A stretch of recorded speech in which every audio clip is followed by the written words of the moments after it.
Siç e the edhe ti, po vazhdojmë të qëndrojmë në Prizren, jemi sërish në një qendër votimi, një qendër tjetër nga më të mëdhajat këtu në komunën e Prizrenit, ku afër vetës kam edhe menaxherin e qendrës së kësaj shkolle, Motrat Qirjazi, i cili edhe do të na tregojë se si ka shkuar deri tash dhe si po shkon procesi i votimeve. I nderuar, a nisi gjithçka me rregull dhe si po shkon procesi i votimeve?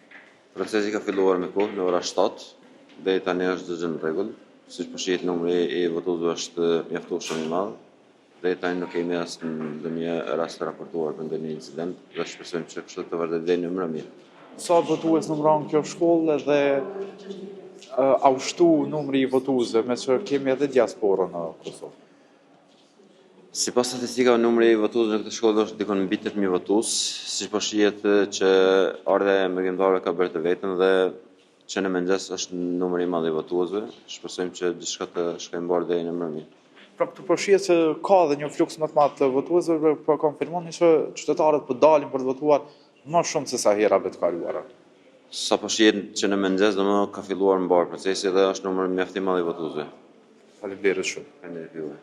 Ndryshe dona qytetarët e Prizrenit rreth mbi 190.000 qytetarë të kësaj komune, pra në Prizren, sot kanë të drejtë të vote dhe do të vendosin se kush me votën e tyre se kush do të qeverisë për 4 vjetët të ardhshme. Ndryshe, ne do të vazhdojmë të qëndrojmë në Prizren dhe pas pak kohësh do të provojmë që të sjellim diçka të bukur nga qyteti i Prizrenit.